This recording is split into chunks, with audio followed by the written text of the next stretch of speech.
ये बहुत सावधानी की बात है और जीवन में, सबके जीवन में एक बार ये प्रश्न खड़ा होगा। इसे सौभाग्य मत मान लेना, इसे प्रारब्ध मत मान लेना। प्रारब्ध से भोग का सानिध्य मिलता है, भोग क्रिया नहीं होती। भोग क्रिया अज्ञान से होती है। प्रारब्ध से सामग्री एकत्रित हो जाएगी, भोग का संयोग का वो सब प्रारब्ध रचना कर देगा, लेकिन क्रिया अज्ञान से होती है, क्रिया कामना से होती है। इसलिए कह रहे हैं यदि राधा माधव के प्रेम रस में डूबने के मार्ग में उपासक चला तो उसके जीवन में एक बार ही सही पर ऐसा अवसर आएगा कि वो परस्पर विपरीत शरीर का भोग करने का प्रश्न माया खड़ा करेगी। आपको कह रहे हैं कि अगर नवयुवती है तो अपनी पुत्री जैसे होती है, ऐसे देखो, सुपुत्रीयति, अपनी पुत्री कितनी भी सुंदर जवान, ऐसा आता ही नहीं भाव में कि ये स्त्री है, आता ही नहीं है। जिनके आता है वो राक्षस ही हैं, मनुष्य तो है नहीं। नहीं तो घर में रहा जाता है, बड़ी बहन, परिवार के सदस्य, कहीं ऐसा आता है कि जवान बहन है तो जवान लड़की, ऐसा थोड़ी आता है। हंसते खेलते गले लगाते, कोई कहीं भाव ही नहीं रहता काम का। चाहे जवान पुत्री हो चाहे जवान बहन हो, कभी ऐसा घर में भाव, जिनके भाव आता वो राक्षस हृदय के हैं, मनुष्य हृदय के। तुम्हें तुम्हारे पिता की कसम है, वीडियो को लाइक करो और चैनल को सब्सक्राइब करो। धन्यवाद। अपनी बहन के समीप रहने पर कहीं ऐसे भाव थोड़ी आते। खूब खेलना कूदना हंसना बातचीत करना ये सब घर में होता रहता है, पर ये भाव थोड़ी आता है कि ये स्त्री है। नहीं, वो मेरी बहन, वहां कोई गुंजाइश ही नहीं काम भाव की। तो बोले सगी पुत्री की तरह सब पुत्रियां दिखाई दें, अपने से बड़ी हैं तो बिल्कुल मेरी जैसे जननी वैसे। मातृयत्य परांगनाम, जैसे अपनी अम्मा के पास, मां के पास बैठे तो क्या भाव बिगड़ेगा? कुछ नहीं बिगड़ेगा। कैसा भी जवान लड़का हो, मां अपने ऐसे हृदय से लगा के दुलार करती है, समझाती है, बुझाती है, डांटती है। वहां काम भाव आता है क्या? मां के गले लगने पर, बहन के गले लगने पर काम भाव आता है क्या? बेटी को हृदय से लगाने पे काम। जब साधारण सांसारिक पवित्र भाव में काम नहीं आता तो तुम तो परम पवित्र भगवान के भाव वाले हो, तुम्हारे अंदर कैसे काम परास्त कर सकता है? मातृयत्य परांगना, ये आएगा प्रश्न जीवन में। पुरुष है तो स्त्री के प्रति, स्त्री है तो पुरुष के प्रति। साधक बहुत सावधान रहे, माया प्रश्न करेगी। घूमते रहते हैं माया के पार्षद, घूमती रहती है माया की पार्षदी। बहुत सावधान। जाके संग कुमति मति उपजय करत भजन में भंग, तजोरे मन हरि विमुखन को संग। बहुत कीमती जीवन है, सिद्ध बात समझ लो, संकोच की बात नहीं। हरि को रिझाओगे तो वैकुंठ का द्वार, वृंदावन के दिव्य धाम का द्वार, साकेत द्वार, कैलाश धाम का द्वार खुलेगा। और जगत के शरीरधारी को रिझाओगे तो आखिरी द्वार वही है, मलमूत्र का, और कुछ नहीं। हमारी बात मान लो, संकोच करने की बात नहीं है। हम वहीं से पैदा हुए हैं और वहीं की आसक्ति से फिर दुर्गति को प्राप्त होंगे। खुली बात है, देख लो, दो ही आकर्षण है, बढ़िया से बढ़िया खाने को मिले, भोगने को मिले। शिष्णोदर परायण शास्त्र कहता है, शिष्ण और उदर। उदर रसेंद्री से संबंधित है, शिष्ण जनेन्द्री से संबंधित है। बस जनेन्द्री और रसेंद्री के भोगों में पूरा दिव्य मानव जीवन बर्बाद। श्रीपाद कह रहे यदि राधा मुरलीधर के प्रेम में मगन होना है, बहुत सावधान। ये मत समझो कि माया कब किस रूप में कहां प्रश्न करती है। वो जननी है, वो अपने बेटे को पुष्ट करने के लिए कोई भी प्रश्न कर सकती है, लेकिन अपनी दृष्टि। महाप्रभु चैतन्य देव रुदन कर रहे हैं, हा गोविंद हा कृष्ण। दो वेश्याएं पहुंचती, एक कहती कितना ये रुदन कर रहे हैं, बोले मेरी जैसी नहीं मिली होगी इसीलिए ना। अभी देखो इनका रुदन बंद करते। वो क्या जाने कि जो हरि के आशिक हैं उनको हरि माया आकर्षित नहीं कर सकती। भगवान का एक विशुद्ध प्रताप बल भक्तों की रक्षा करता रहता है। वो जाकर के विनोदास्पद बातें करने लगी। महाप्रभु चैतन्य देव ने कहा, मां बस करुणा कर दो, श्री कृष्ण मिल जाए। वो शब्द उनके हृदय में ऐसा चोट किया कि मैं इतनी नीच, ऐसे महापावन से ऐसी भावना की चरणों में गिर गई, मुझे क्षमा करो, क्या मेरा भी उद्धार हो सकता? कृष्ण कृष्ण कृष्ण। ऐसा नहीं कि किसी के जीवन में प्रश्न नहीं आता, प्रश्न आता है, पर जो ये भगवत कृपा से सावधान रहता है कि ये प्रश्न है, मुझे उत्तर देना है इसका।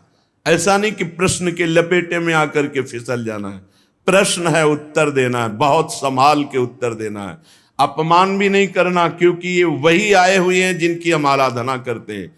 वो कुछ भी रूप, वो मोहिनी रूप भी तो धारण किए ना, वो कुछ भी रूप धारण कर सकते हैं। मेरे प्रीतम है तो बस उस समय प्रभु आप ही मेरी रक्षा करो, आप ही मुझे बचाओ। मातृयत्य परांगनाम, त्रुटि हो सकती है हमसे गलती हो सकती, कभी बलवान न बने, कभी पहलवान न बने इस विषय में। दैन्य और चरण छूना, ये दो बातों से बच सकते हो। चरण छू कि हे जगत जननी, हे अंबा, कभी आपके प्रति मेरा।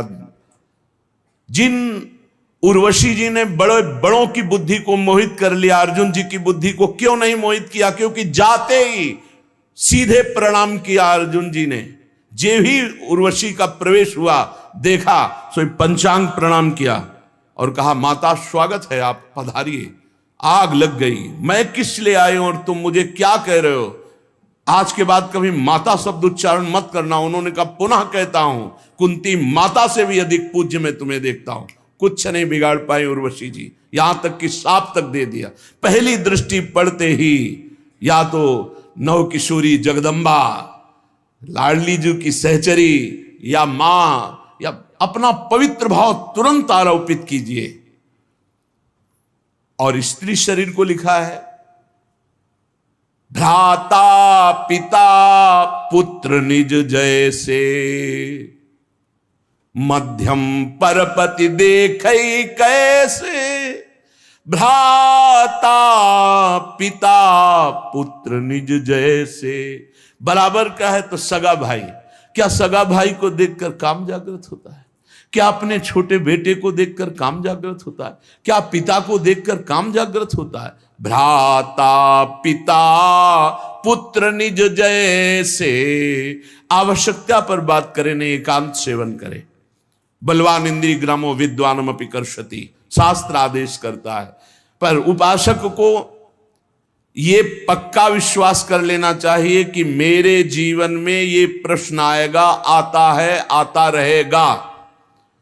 अगर इससे निकल गए आगे तो यो राधा मुरलीधरांग कमल प्रेमैक मात्रियति।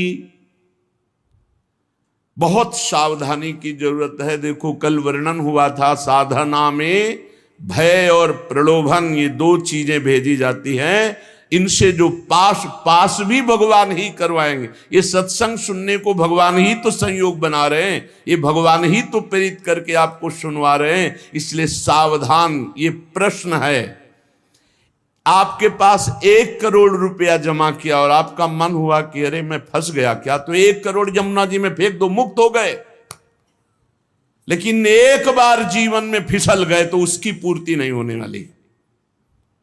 हम कह रहे हैं अरबों रुपया एकत्रित हुआ, मन में आया सब छोड़ के भाग गए, राधा राधा राधा राधा, जो जहां वहीं छोड़ दिया, कुछ नहीं फंसे। लेकिन एक बार फिसल गए काम में तो उसकी पूर्ति कैसे होगी? वो तो नहीं होगा, वो तो चित्त पे संस्कार बन गया और आपका संयम भ्रष्ट हो गया। एक बार बालू का बांध टूट जाए तो दोबारा बांध बांधना बहुत कठिन बात है। एक बार योगी भ्रष्ट हो जाए, दोबारा योगी अपने योग पे आना भगवान के बल की बात है, दूसरी बात नहीं।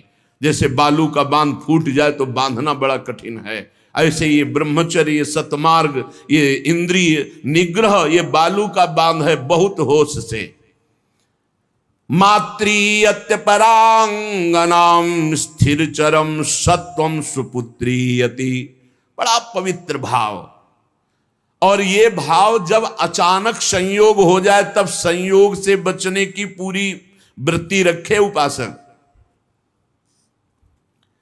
जब तक कोई बहुत ऐसा संयोग की बात बन जाए कि अब बात करना ही है, तो उसके चरणों में दृष्टि रखते हुए, मुख की तरफ दृष्टि रखते हुए साधक कभी बात नहीं करते। नहीं, चरणों पर ऐसे दृष्टि रखते, जी प्रत्युत्तर कम शब्दों में और भाग ले। अपने को सूरवीर मत समझे। ये भगवान की प्रचंड मोहिनी माया का आकर्षण हमारे चित्त में बलात् हमारी निष्ठा को परिवर्तित कर देगा, यदि हम अधिक समय साथ रहें, अधिक समय बात करें, अधिक समय हंसी मजाक करें, तो हम फिसल जाएंगे।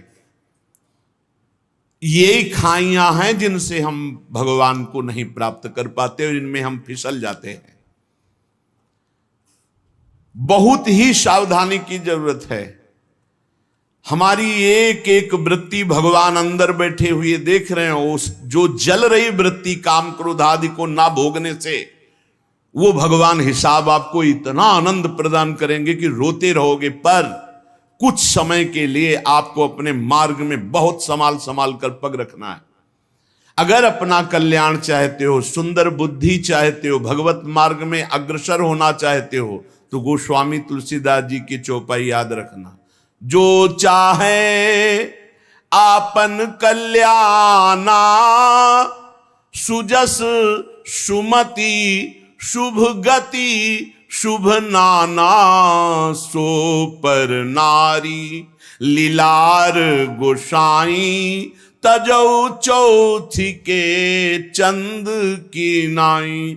जैसे चौथ के चंद्रमा को देखने से कलंक लग ही जाता है, ऐसे ही जो पराई माता बहनों की तरफ ऐसी गंदी दृष्टि या बार बार मुख की तरफ देखना, तो हाव भाव आदि के द्वारा चित्त का आकर्षण होकर मलिन हो जाना स्वाभाविक है।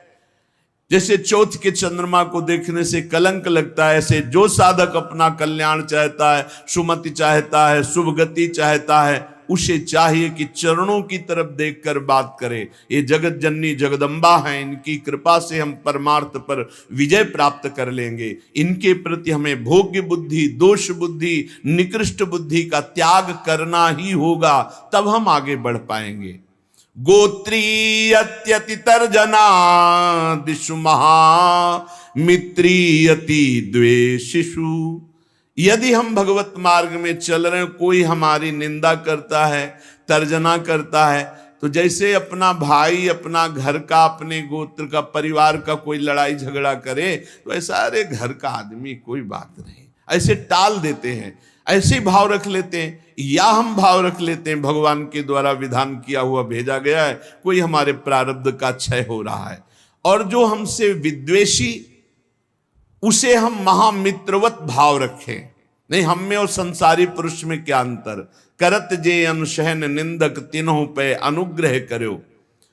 अपने शरीर को जैसे हम प्यार करते हैं और दूसरे शरीर से हम उदासीन रहते हैं, ये संसारी पुरुष का लक्षण है। और भक्त अपने शरीर से उदासीन रहता है और दूसरे शरीरों के दुख को अपने शरीर जैसा मानता है।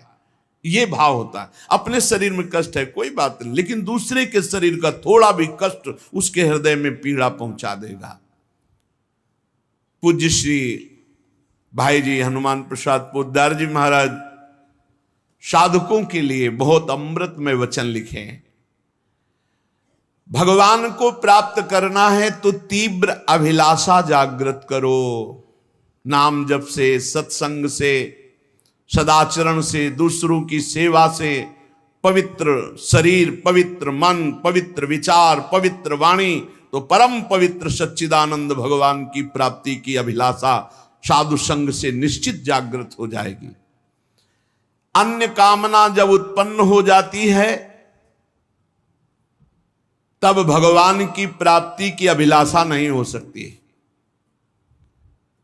भगवान ने कहा स्वयं कि जिसका चित्त भोगों ने अपहृत कर लिया है, जो भोगों में लगा हुआ है, जो भोग सामग्री संग्रह करता है, ऐसा व्यक्ति कभी निश्चय ही नहीं कर सकता कि मुझे भगवत प्राप्ति करनी है।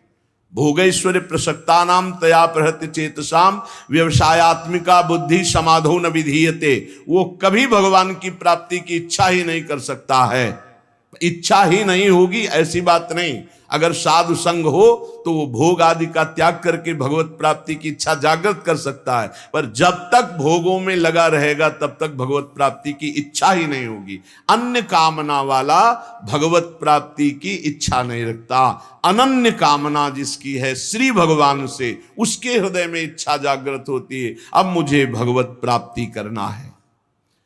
जब भगवत प्राप्ति की इच्छा जागृत होती है तब भगवान के अनुकूल आचरण और प्रतिकूल आचरणों का त्याग, ये नियम लेना होता है। श्री कृष्ण अनुकूलेन प्रतिकूलस्य वर्जनम विसर्जनम। आज के बाद कभी शास्त्र विरुद्ध, धर्म विरुद्ध आचरण नहीं करूंगा, तभी आपके अंदर भगवत प्राप्ति की अभिलाषा जागृत होगी। इधर तो माला चला रहे हैं, पाठ कर रहे हैं, धर्म के कार्य कर रहे हैं, और पीछे फिर अधर्माचरण हो रहा है, तो वो अंधा बटे पड़ा चबाए, तुम्हारे हाथ में कुछ नहीं लगेगा। हमको संयम से रोकना पड़ेगा। जो धर्म, जो नाम जप, जो साधन कर रहे हैं, वो हमारा कहीं किसी पापाचरण में बह न जाए, कहीं किसी छिद्र से बह न जाए। हम अपने इंद्रियों को, मन को हम विचार के द्वारा, पवित्र विचारों के द्वारा उनको घेरे रहते हैं। इसी का तो इनाम मिलता है परम पद, इसी का इनाम मिलता है अद्भुत आनंद की उमगन। ना भय जन्म का, ना मृत्यु का, ना रोग का, ना शोक का, किसी भी तरह का कोई भी द्वंद्व प्रभाव उपासक के अंदर नहीं रह जाता। अनुकूलस्य, अपने इष्ट देव गुरुदेव के अनुकूल, और प्रतिकूलस्य विसर्जनम, प्रत्येक प्रतिकूल आचरण का त्याग। जब साधक ऐसा आचरण बहुत समय तक करता है तो उसके प्राणों में रुदन करने की इच्छा जागृत होती है और वो क्रंदन करने लगता है। रोते रोते उसके हृदय में विरहाग्नि जलाती है, और उसी विरहाग्नि को शीतल करने फिर भगवान को आना होता है, फिर उसे भगवत प्राप्ति हो जाती है। दूसरी बात, साधक जब इस मार्ग पर चलता है तो उसका स्वभाव होता है इधर उधर ताक झांक करना। ये कैसे चलता है? ये बहुत बुरी आदत है, ये बिल्कुल नहीं रखनी चाहिए। पर दोष दर्शन से सबसे बड़ा घाटा होता है कि हम जो दोष दूसरे में देखते हैं, देखने की चेष्टा करते हैं, वो दोष हम में जागृत हो जाता है। इसलिए साधक को इधर उधर ताक झांक करने वाला स्वभाव नहीं रखना चाहिए। छोटी छोटी बातें होती हैं जिनमें हम फिसल जाते हैं। हर साधक इस बात को समझ ले, परमार्थ में चलने पर इधर उधर ताक झांक, वो पड़ोस बगल वाला साधक क्या करता है, अगर ये दोष दर्शन की वृत्ति रही तो ऐसे ही नीचे खड़े रहोगे, परमार्थ की ऊंचाई पर नहीं चढ़ पाओगे। इधर उधर ताकने वाला साधक लक्ष्य तक कभी पहुंच ही नहीं सकता। सिद्ध महापुरुषों के वचन है। साधक को चाहिए कि अपनी दृष्टि केवल अपने लक्ष्य पर रखते हुए, लक्ष्य हमारा क्या है? सर्वान वस्तुतया निरीक्ष परम स्वाराध्य बुद्धिर्मम, मेरे भगवान ही सब रूपों में, बस सारा नाटक वही कर रहे हैं। हमको ये नहीं देखना ये कमी इसमें साधक में है या कमी उस साधक, ये गुरु देखें या भगवान देखें, वो सुधार करें, हमारा ठेका नहीं है। हमारा ठेका है अपनी कमी देखना और भगवान को प्राप्त करना। सत्संग अपने लिए होता, दूसरों के ऊपर थोपने के लिए नहीं होता, दूसरों के दोष दर्शन के लिए नहीं होता, वो अपने मन को शासन में लाने के लिए सत्संग होता है। साधक जब इस दोष से आगे बढ़ता है, ये बहुत जोर का दोष होता है, जब इससे आगे साधक बढ़ता है तो उसके जीवन में प्रलोभन आता है। जब प्रलोभन से बचता है तो फिर भय आता है। बड़े बड़े भय आते हैं भक्तों के जीवन में। फांसी की सजा निश्चित हो गई, आग में जलाने निश्चित हो गया, जहर पिला दिया गया, क्या क्या। जब प्रलोभन और भय से भी आगे निकलता है तब दिव्य सिद्धियां, आकाश में उड़ जाओ जहां जिस लोक में, जब इनसे भी आगे निकल जाए, जीवित मर जाए उलट आप में समाया है दिलगिरी, एकदम खाक, तब भगवान की प्राप्ति होती है। वो संसार चक्र का भेदन करके सच्चिदानंद स्वरूप को प्राप्त कर लेता है। वैराग्य दो प्रकार का होता है, एक समल वैराग्य और एक विमल वैराग्य।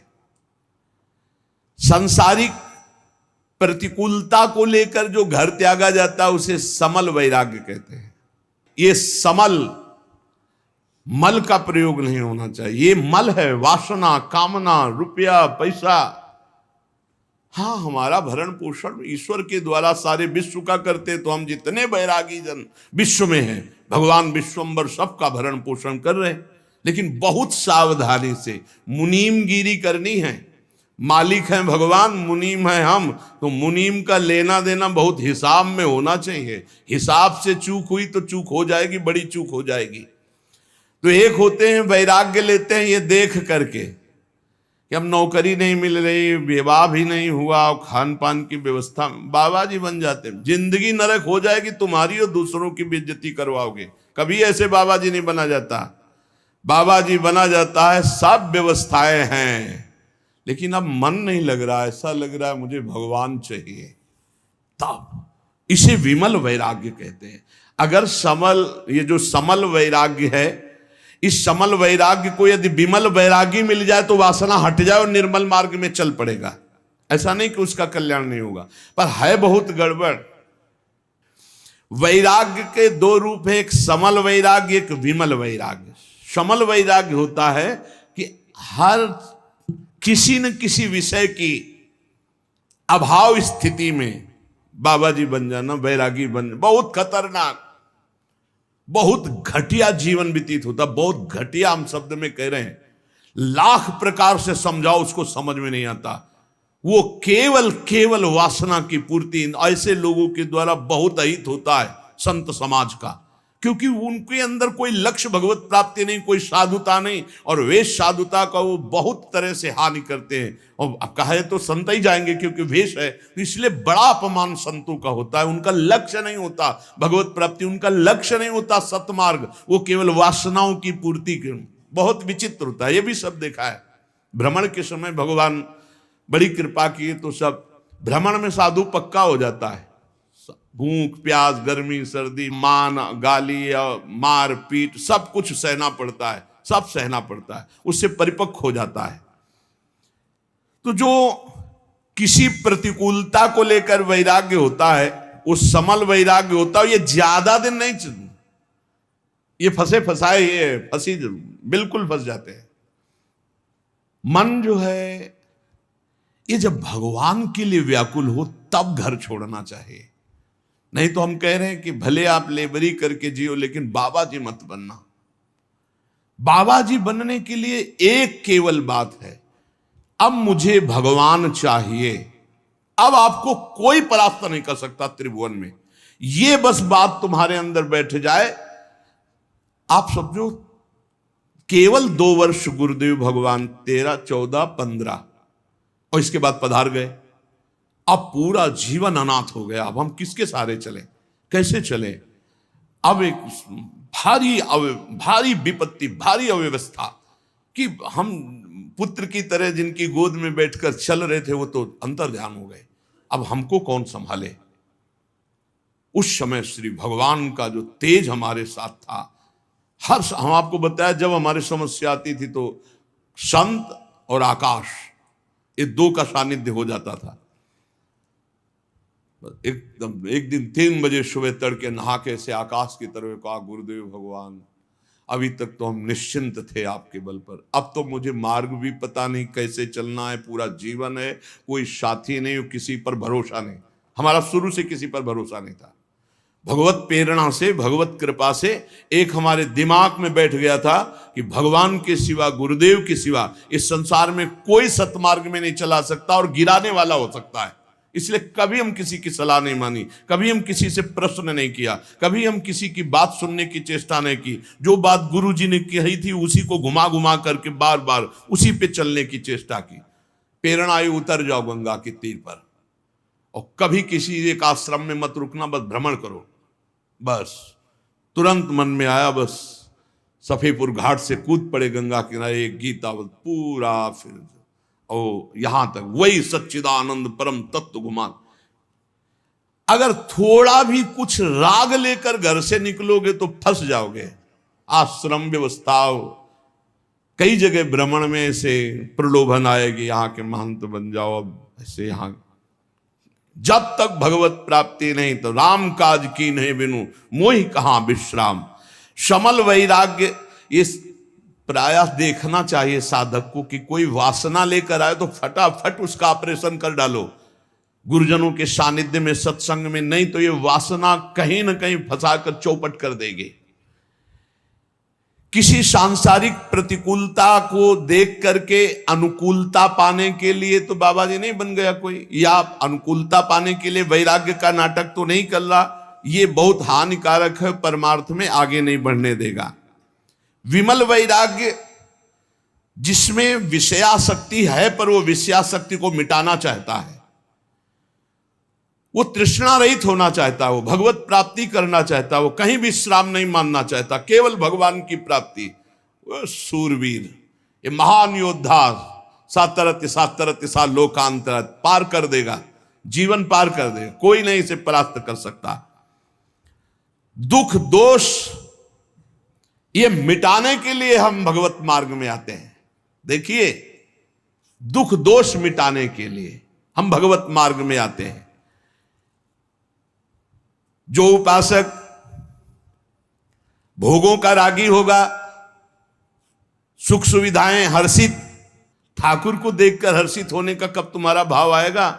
मन अति हर्ष जनावनते ही आज देखी हो परम से। अरे विश्व की हर संपत्ति चरणों में फेंक दी जाए तो भी ऐसे, उधर देखने की इच्छा न हो। सुरपति नरपति लोकपति जिनके भावे घास रहे, परम आनंद में तज सब ही गए। सच्चिदानंद का आशिक और छोटी मोटी वस्तुओं में हर्षित हो जाए, ऐसा बुरा लगना चाहिए संसार के पद प्रतिष्ठा भोग सामग्री। जैसे तुम्हें कई अरब रुपया का संकल्प बनाया, तुम्हें 5 का नोट दिया जाए, ये ले 5 का, तो कैसा लगेगा? मानो थप्पड़ मारा। ऐसे अखिल कोटि ब्रह्मांड नायक चाहिए तो लोक परलोक के भोग तुम्हें विश्वत लगने चाहिए। ब्रह्मादि के भोग सब विषम लागत ताई, नारायण ब्रज चंद की लगन लगी। कहीं राजी हो जाए, हे साधक सावधान, कहीं राजी नहीं। अपने को हर समय कसौटी में कसते रहो, कोई जान न पावे। सब सुविधा होने पर आप अपने को कसौटी में कसो। तुम शरीर नहीं हो, तुम मन नहीं हो, तुम इंद्री नहीं हो। कभी कभी पूरा दिन भूखे रह गए, कोई जान न पाया। और दिनचर्या में फर्क नहीं पड़ना चाहिए। दिनचर्या में फर्क पड़े तो तुम साधु नहीं। दिनचर्या में फर्क न पड़े और अपने आप को कभी ऐसे कभी ऐसे, और खूब भजन परायण। और जब एक समाहित चित्त हो गया, भजन से चित्त नहीं हटता, तो ये सब खत्म हो जाता है। फिर तो जो जैसे प्रभु रखे, जो ही प्यारो करे।